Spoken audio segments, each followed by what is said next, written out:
Barthélémy Diaz mi ngi dugg ci politique presque en 2005 moment boo xam ni ndaw ñi nekk ci réew mi ku ciy politique da ngay dem ci parti au pouvoir bi fi nekkoon muy PDS moom mu préféré dugg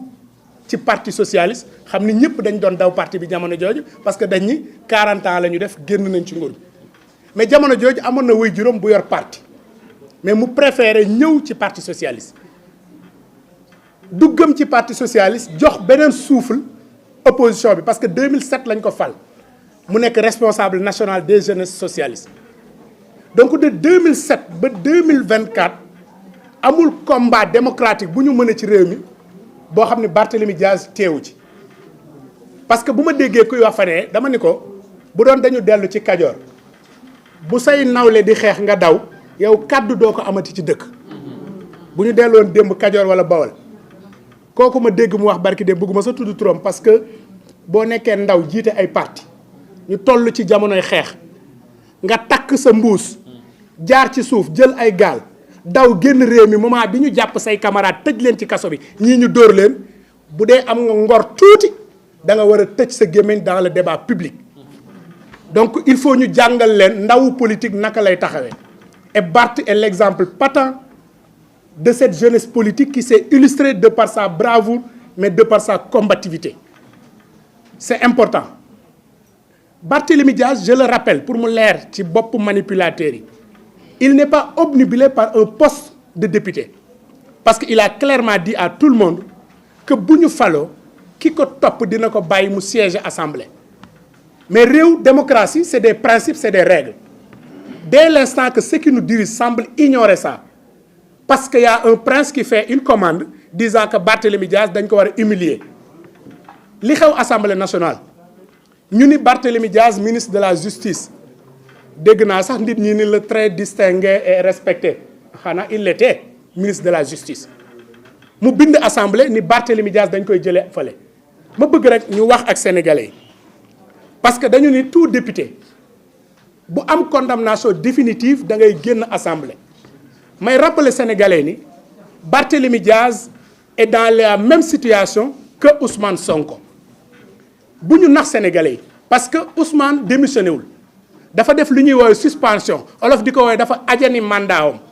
c'est-à-dire demee bu génnee ci gouvernement bi am na possibilité dellu waaw may laaj ministre de la justice est-ce que dafa am ñaari définition condamnation définitive parce que li génne Barthélémy Diaz ci assemblée waru fa bàyyi Ousmane Sonko ce n'est pas cette pièce de théâtre bi ñu def démb ku ñu dugal ni ko démissionnel pour jéem ñoo jaay sénégalais li woy justice d'ailleurs am na ko ma wax démb sax ni ma waa ji li mu def mooy yow da ngaa dugg ci kër sàcc nga génn ñu jàpp la nga ni delloo naa ko ñu ni kii héros la loolu la waa ji def démb donc ñuy wax ni ministre de la justice ñu koy interpeller que Ousmane Sonko doit définitivement être radié de la liste des députés su fekkee dañ jàpp ni Barthélémy Diaz warul siéger assemblée parce que nag bi ñuy xeex c'était pour avoir une république démocratique mais c'était pour avoir une justice pour tous les Sénégalais pas une justice des vainqueurs donc il faut que sénégalais xam ni tey li am mooy dañuy jéem a jaay Barthélémy doole génne nañu ko assemblée nationale mais ñuy exiger ministre de la justice Ousmane Diagne je l'interpelle dafa war a bindaat le président de l'assemblée pour radier définitivement Ousmane Sonko des listes su ko deful dañu jàpp ni c'est une justice aux commandes parce que Barth moo leen ñor génne nañ ko assemblée bi ci des muy ñi ngi wax fan yi ñu ni Barth dañ ko war a révoquer jële ko ci assemblée jële ko mairie ñu wax article 277 j'en suis l'exemple patent parce que l'article 277 du code électoral dafay wax incompatibilité wax inéligibilité incompatibilité ñun man bi ñu ma falee ma nekk conseil municipal j'étais agent à la ville de Dakar le préfet daf ñu bind ni ñu vous avez 3 mois nga choisir entre continuer agent mairie wala nga nekk conseil municipal parce que incompatibilité mu am mënuma nekk agent nekk élu ñu bind ni ko suspendral suñu fonction d'agent pour ñu exercer la mission que les Dakarois nous ont confiée mooy beneen bi ñu ni inéligibilité maanaam Barth aujourd'hui mënul siéger ti parce que code électoral wala seen liste yi dara reconnaître ko may laaj bi ñuy dem élection dafa am ku bind conseil constitutionnel ni ko Barthélémy Diaz warul nekk candidat parce que il est inéligible conseil ba mu koy tontu ni ko le ministre de l'Intérieur à travers ses services moo waroon a constater ni Barth il est inéligible daal di may saisir waaw le ministre de l'Intérieur xanaa Ousmane Diagne li mu yëg tey le ministre de l'Intérieur du Sénégal xamuloon ni Barth est inéligible. Pourquoi à l'époque il n'a pas saisi l'autorité pour lui dire que Barth est inéligible pour ñu retirer ko pourtant le ministre de l'Intérieur ne l'a pas fait wala boog dans ce gouvernement kenn ku ne da ngay def au grain ni nga ko sentir donc ça c'est la première interrogation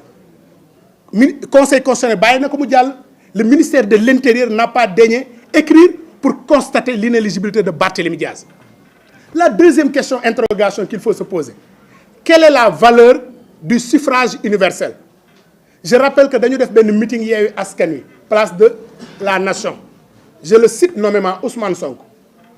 mu ni Macky Sall moo bëgg a nangu mandat wu Barth mu teg ci ni waa Dakar dañu leen ni Barth c'est un assassin waa Dakar fal assassin bi def ko maire mu ni volonté populaire Dakar boobu moo ëpp xalaat bi Macky Sall wax jëlee ko fi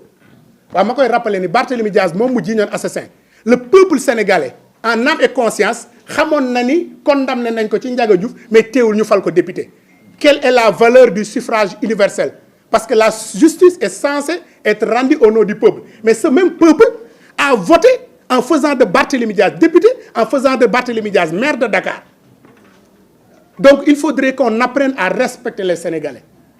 et bu ñu ñëwaatee sama naataango mi ngi koy wax maire pour nga révoquer ko